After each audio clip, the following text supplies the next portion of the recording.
दिल्ली में अगले साल विधानसभा चुनाव होने वाले हैं। इसे लेकर राजनीतिक दलों के बीच हलचल तेज हो गई है। हालांकि अभी विधानसभा चुनाव में कई महीने का समय है, लेकिन देश की राजधानी में चुनावी सियासत गरमाने लगी है। जहां एक और आम आदमी पार्टी फिर से सत्ता में वापसी के लिए दम भर रही है, तो वहीं दूसरी तरफ भाजपा आपको पटखनी देने और दिल्ली की गद्दी पर बैठने के लिए पुरजोर कोशिश में जुटी हुई है। ऐसे में दोनों पार्टियों के बीच आरोप प्रत्यारोप का दौर भी जारी है। इसी बीच अब एक और मुद्दे पर सियासत गर्मा गई है और भाजपा के साथ साथ अमित शाह पर भी तगड़ा आरोप लगाया जा रहा है। दरअसल नांगलोई फायरिंग मामले को लेकर दिल्ली के मंत्री ने भारतीय जनता पार्टी पर जमकर निशाना साधा है। उन्होंने आरोप लगाया कि भाजपा अरविंद केजरीवाल पर हमले की तैयारी कर रही है।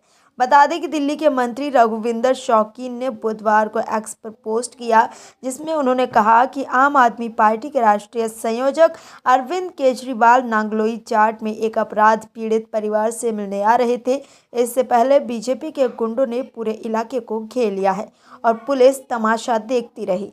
अगर अरविंद केजरीवाल को आज कुछ हो गया तो दिल्ली पुलिस और केंद्रीय गृह मंत्री अमित शाह जिम्मेदार होंगे। रघुविंदर के मुताबिक अगर केजरीवाल को कुछ भी होता है तो उसके लिए दिल्ली पुलिस और भाजपा के साथ साथ देश के गृह मंत्री अमित शाह जिम्मेदार होंगे। वहीं मामले को लेकर एक के बाद एक आपके नेता इस मामले को लेकर भाजपा पर जमकर निशाना साध रहे हैं। यहां तक कि आपके राष्ट्रीय संयोजक अरविंद केजरीवाल ने भी मामले को लेकर कहा है कि पिछले 2 से ढाई वर्ष से दिल्ली की कानून व्यवस्था बेहद खराब है।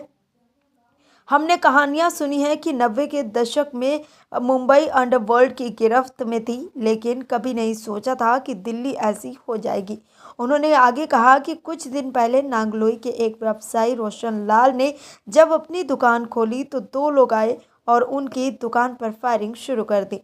उन दोनों आरोपियों को गिरफ्तार कर लिया गया है, लेकिन उनके इरादों और मास्टरमाइंड के बारे में कोई जांच पड़ताल नहीं हुई है। आज मैं रोशन लाल से मिलने आया था, लेकिन भाजपा ने अपने कार्यकर्ताओं को भेज दिया और मेरी कार को रोशन लाल की दुकान पर जाने से रोका गया।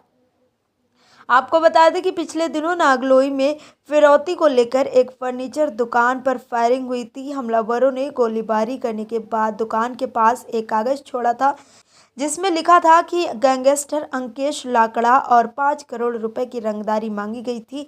हालांकि इस गोलीबारी में कोई घायल नहीं हुआ था। अब इस मामले पर सियासत तेज हो गई है। इसे लेकर ही दिल्ली के पूर्व सीएम अरविंद केजरीवाल ने भी अमित शाह पर हमला बोला है। उन्होंने कहा कि राजधानी में कानून व्यवस्था बिगड़ गई है। अब गली मोहल्लों में व्यापारियों पर गोलियां चल रही हैं और उनसे रंगदारी मांगी जा रही है, जिससे दिल्ली वासियों में और डर का, दहशत का माहौल बना हुआ है।